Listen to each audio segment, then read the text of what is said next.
While with you here, I believe it was it yesterday morning or the day? I've lost track now. Yeah, a day before yesterday. Day before yesterday. It's been a very, very busy time. Well, you had predicted that there'll not be much change between the provisional results that were being posted and what we see now. So, of course, that was maintained. And let's just start with your comments on how things have gone so far. Thank you very much and good morning. Now, in terms of the electoral process, I think what we've seen now is the end of that electoral process. It has been done strictly in accordance with the Constitution. It's been done strictly in accordance with the legal framework governing elections. There may be issues here and there, but ultimately, it appears that from the data that we have, the Commission, the IEBC, really, in terms of delivering a fair and transparent vote, was able to actually meet that expectation. Yeah. So really, what happened yesterday was then a culmination of an important constitutional requirement where the IEBC chairperson is supposed to declare, first of all, to tally, announce, and declare the winner of the presidential elections. And that's what he did yesterday. Yeah. All right. Now, before we go to the timelines and what we should look forward to moving forward, yes, maybe you're thinking of why it took so long. Kenyans are saying it took long, but constitutionally, the IEBC had 7 days from the time polls closed, which they did short before that time. But it felt like it's taken long, I guess, because of the tension. Yeah, I don't think it took long. Huh? You know, first of all, the Constitution is based on that very, very important issue. That is the element of transparency. So the results that the IEBC put in the portal and kept streaming is really a culmination of fulfilling that constitutional requirement. As I said earlier on, the results which are supposed to go through which went through the IEBC computer system should really not change if indeed those results are accurate and can be verified. So what happened is that, of course, in such a process, concerns will definitely be raised. Concerns will be raised, and indeed we saw concerns raised by NASA, which is a leading stakeholder and a political player in the electoral process. And therefore, to deal with those concerns, it is important that then you do the actual verification of Form 34A and Form 34B. And I think that's what then took so long, because the actual verification then requires that you bring the physical documents to the National Tallying Center to satisfy yourself, if you are the National Returning Officer, that indeed the results which you have... what you've been streaming is exactly what is on paper. And then that meets an important constitutional requirement of transparency. So if an election can be impeached if you are not transparent. So in my view, I don't think anything that was done by the Commission was out of the time frames given. Absolutely. Okay, so maybe also just to fully understand what the responsibility of the IEBC was at this point, because constitutionally, they were not to alter anything. There's not much that they can do in terms of altering. So really, what the IEBC was doing was just to collate all those results that have come in and announce. There's not much that they could do. You know, remember that NASA had gone to court, and one of the things that we witnessed in these elections is that there were numerous court cases just before the elections. And we, of course, we have to give credit to the judiciary for really intervening. They burned the midnight oil to ensure that they were able to stabilize the jurisprudence. And one of the most significant court cases which we saw was on that question as to whether the National Returning Officer or the county or the Constitutional Returning Officer, who has the final power to announce the results. So the Court of Appeal then determined it very, very clearly that it is the constituency returning officer who has the legal power and authority to declare the final results for the presidency. For the presidency. So what then is supposed to happen after that declaration is that the results are transmitted to the center. In this case, the National Tallying Office. So what we witness, to me, is a mixture of very many factors. We were testing that jurisprudence. the decision from the court. We were testing it. But more importantly, then we had to also really manage a transparent process in terms of ensuring that the results are transmitted to the center in a manner which is credible and all that. All right, so from a legal perspective, did the IEBC fulfilled the legal procedure that is required for them to now announce the president? Yeah, absolutely. In terms of the procedure, I think all the requirements were followed. The threshold for the conduct of a free and fair election has been laid down in the Constitution. The election is supposed to be free and fair, and the ingredients of that free and fair elections have been outlined in the Constitution. And one of the most important ingredients is that you must really ensure that the process is really transparent, and the results must be accurate and can be verified. It can be verified. Yeah, yeah. Okay, now let's look at the timelines, because now the IEBC did declare and give the certificates to the president-elect, and that's Uhuru Kenyatta and William Ruto. If the NASA fraternity, or anybody for that matter, would like to contest the results, what is the procedure and what are the timelines we're looking at?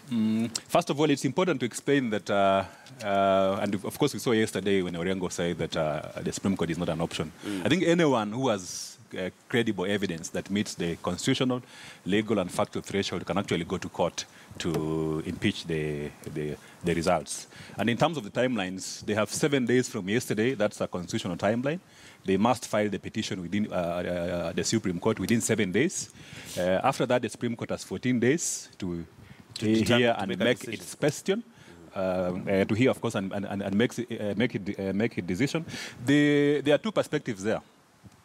If the commission, if the Supreme Court does not receive a petition, then the president is supposed to be sworn in on the first Tuesday of the 14th day of the declaration of the presidential result, which was done yesterday. Right, so if you look at those timelines, then it means that if there's no petition which is filed at the Supreme Court within 7 days, then from a constitutional perspective, Uhuru is supposed to be sworn on 29th of August. Of August, right. Yeah, 2017. That's assuming there's nobody who goes to court to contest it. Absolutely. Okay. And it is a constitutional provision, and there's nothing we can do about it. It's timeline prescribed by the Constitution.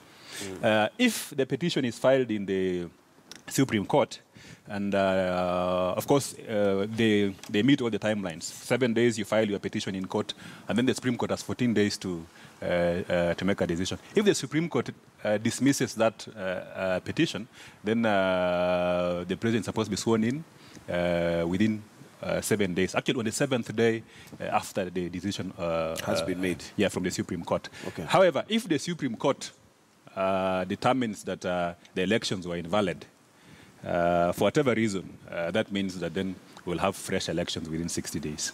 Yeah. Now, when we talk about fresh elections, does that necessarily mean we just have the two principals, or do we have all the presidential? No, this is not a runoff. It won't be a runoff. Anyone then will have to contest, because it will be a fresh elections.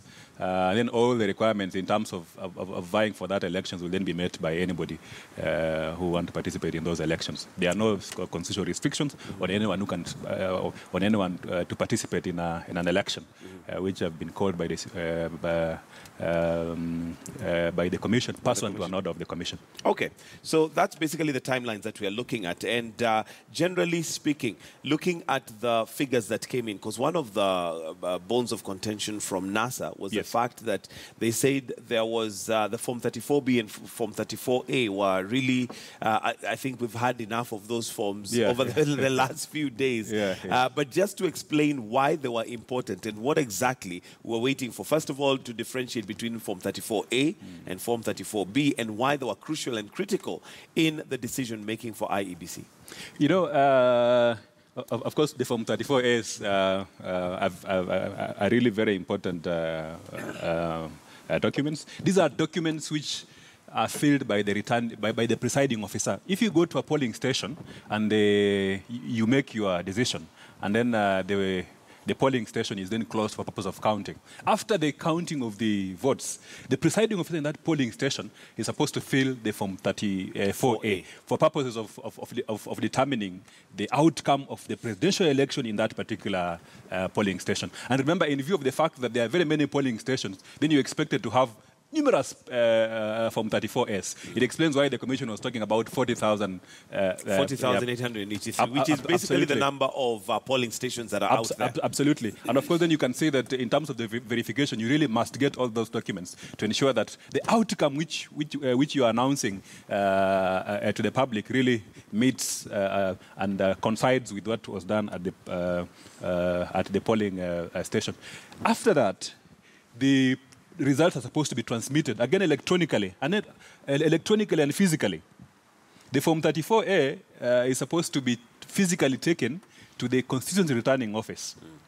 And based on the system, the results will also be transmitted physically. And perhaps those are the results that we were seeing coming in immediately. And of course, they were coming in based on how the polling stations were churning out those results. So after that transmission of the results from the polling station to the constituency returning office. But before we go there, I think it's important to note, at the point the Form 34A is being confirmed by the returning officer, do we have agents of all political parties there to also sign an appel on it? It is a legal requirement that the Form 34As are supposed to be signed by the agents of all the political parties that are participating in that presidential election. The problem is that some political party agents may refuse to sign.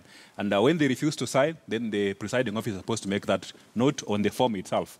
So again, for purpose of verification, it's important that all those details are brought out. Like if we go to IEBC now, we need to know what forms were signed by agents of both Jubilee and NASA, and which forms agents of Jubilee didn't sign, and which forms agents of NASA didn't sign. And of course, that data should be out for purpose of transparency.